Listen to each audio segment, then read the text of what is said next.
Und wieder war ich auf Beutezug. Diesmal habe ich versucht, die Geheimnisse einer Bettungsreinigungsmaschine zu ergründen. Die Kinzigtalbahn war eine Woche vor und nach Ostern komplett gesperrt und an verschiedenen Stellen fanden Bauarbeiten statt. Ich bin hier zwischen Salmünster und Wächtersbach. Dort fanden Ende März, Anfang April verschiedene Arbeiten am Oberbau statt. Mit diesem Zug wird das Gleisbett gereinigt.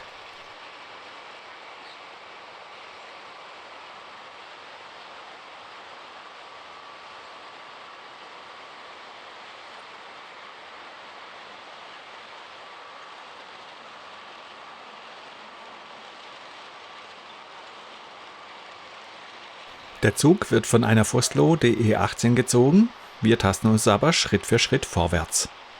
So eine Reinigungsmaschine ist eine sehr komplexe Angelegenheit. Hier unten wird der alte verschmutzte Schotter ausgehoben und wandert dann über ein Labyrinth von Förderbändern durch die Maschine. Der Schotter wird dort gesiebt und gereinigt, der wiederverwendbare Schotter kehrt dann wieder zurück auf den Unterbau.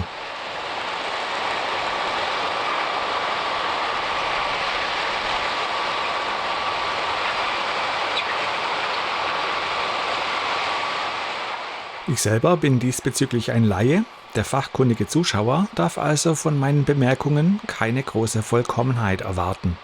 Trotzdem habe ich so gut wie möglich recherchiert. Wer Dinge ergänzen oder korrigieren möchte, kann dazu gerne die Kommentarfunktion benutzen. Dann kann nicht nur ich davon profitieren, sondern auch alle anderen Zuschauer. Also hier kommt der Schotter nach der Reinigung wieder zurück und dürfte hier schon mal einigermaßen planiert werden. Natürlich muss der Oberbau anschließend noch mit einer Stoffmaschine und danach mit einer Schotterplaniermaschine durchgearbeitet werden. Das gibt es dann allerdings in einem der nächsten Videos zu sehen. Wir bleiben bei der Reinigungsmaschine und schauen uns die Arbeit erstmal im Zeitraffer an.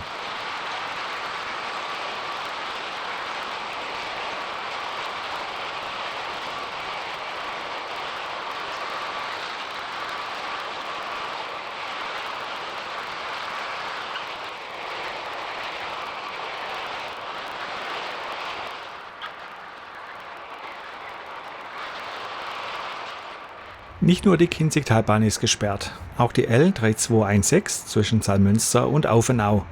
Gleich dahinter die A66, auf der der Verkehr fröhlich läuft.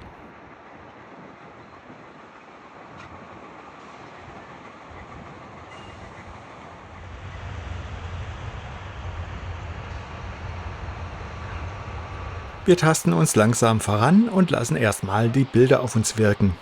Später versuchen wir dann noch detailliertere Einblicke zu erhaschen.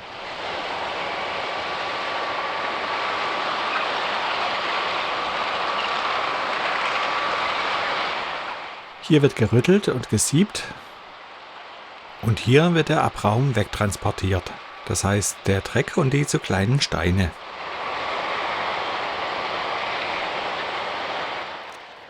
Vor der Reinigungsmaschine befinden sich einige Materialförder- und Silo-Einheiten. Da kommt der Abraum rein. Die Einheiten sind mit Förderbändern ausgestattet, sodass das Material bis ganz nach vorne transportiert werden kann. Warum wird das Ganze gemacht? Der Schotter unter dem Gleis hat mehrere Funktionen. Unter anderem nimmt er die Kräfte auf, die bei drüberfahrenden Zügen entstehen. Auch der Niederschlag wird durch den Schotter abgeführt. Im Laufe der Zeit nutzen sich die Schottersteine aber ab und Schmutz verstopft die Zwischenräume. Und durch die Reinigung wird die Gleisbettung wieder in Ordnung gebracht.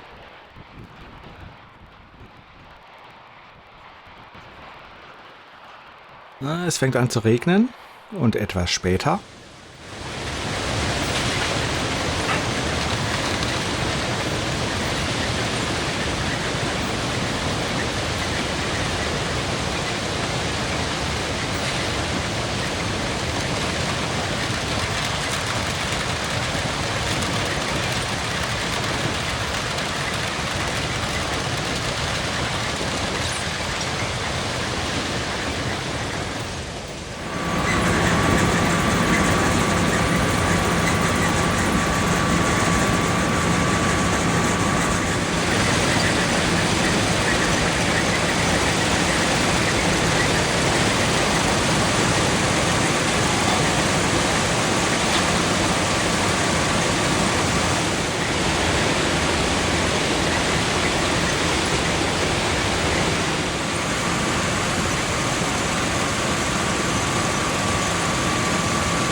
Die Reinigungsmaschine hebt das Gleis an und dort unten, von diesem Winkel aus leider nicht sichtbar, die Aushubkette mit den Kratzerfingern, die den Schotter weggräbt. Von da aus geht es mit dem Schotter aufwärts, nämlich nach oben. Da fällt er wieder runter auf ein Förderband.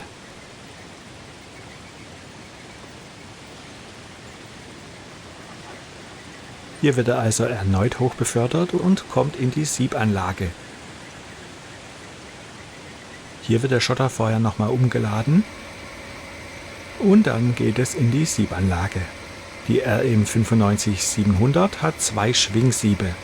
Die Siebanlage kann hydraulisch verstellt werden, um die Neigung im Gleisbögen auszugleichen.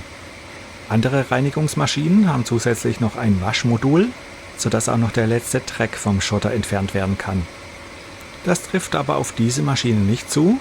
Ich verlinke aber in der Beschreibung ein Video von der Sendung mit der Maus, in dem die RM 95800W zu sehen ist.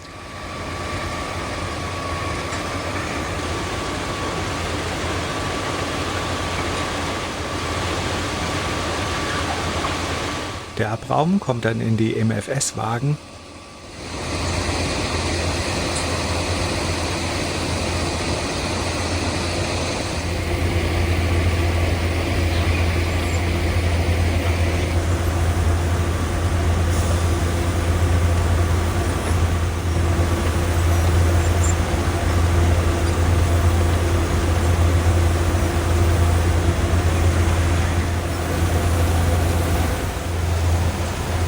Bei diesen Kabinen muss ich immer an Space Quest denken.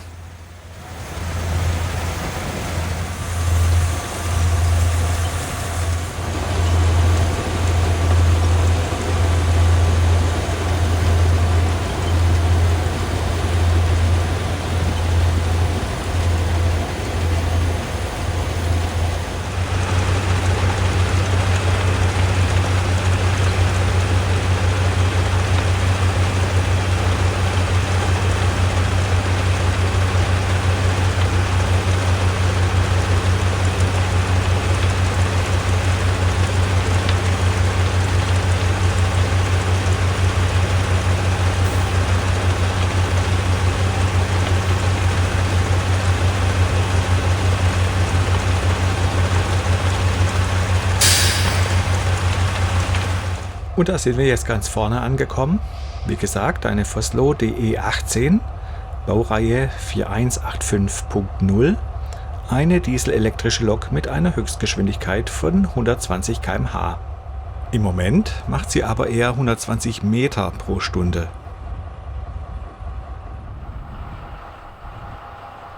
Damit das Übergabeband vom letzten Wagen nicht in der Luft hängt, wird es auf diesem Begleitwagen abgestützt.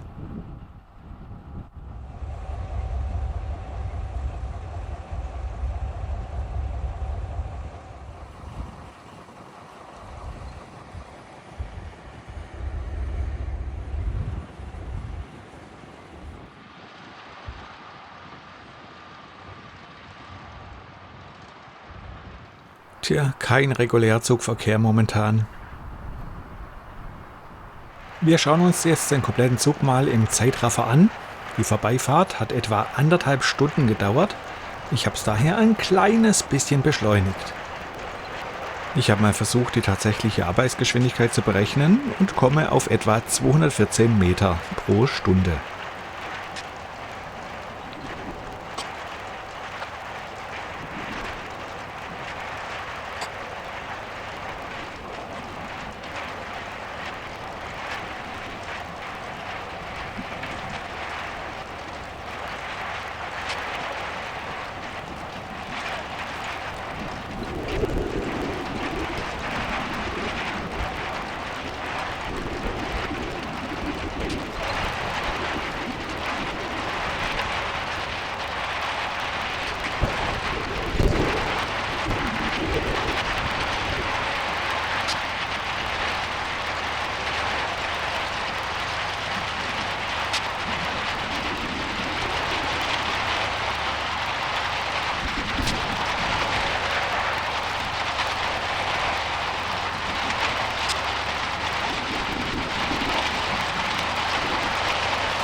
Zwischendurch musste ich mal den Akku wechseln.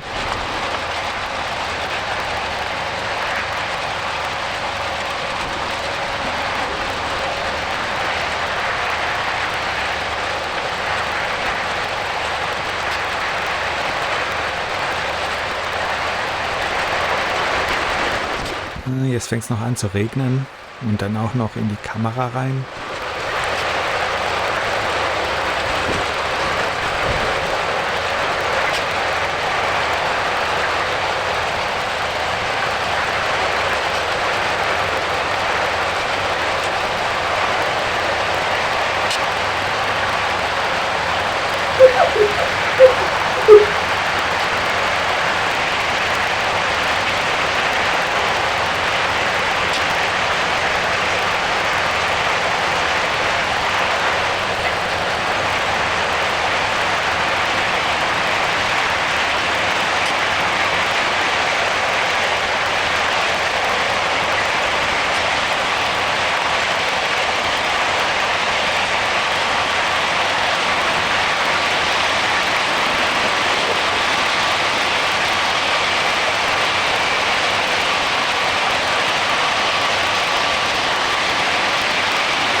Was ich allerdings noch nicht so ganz verstehe, der nicht mehr brauchbare Schotter wird von der Maschine ja herausgesiebt und die guten Steine kommen wieder zurück ins Gleisbett. Wie wird dann aber die fehlende Menge durch Neuschotter aufgefüllt? Die RM 95-700 hat ja auch eine Neuschotterzuführung, die aber hier nicht verwendet wurde. Wurde da schon im Vorfeld quasi präventiv Neuschotter aufs Gleis geschüttet, bevor die Reinigungsmaschine kam?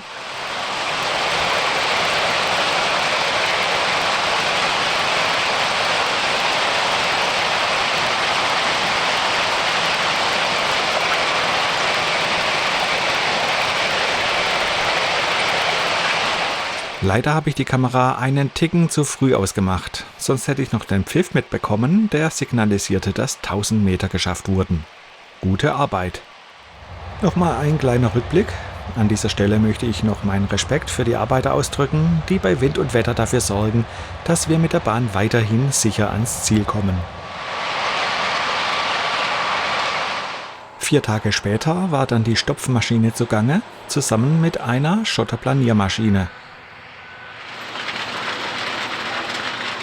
Und 2 Tage später wurde dann das Gleis umgebaut, aber dazu wird es demnächst 2 separate Videos geben. Und das war's für heute. Vielen Dank fürs Zuschauen und bis zum nächsten Mal.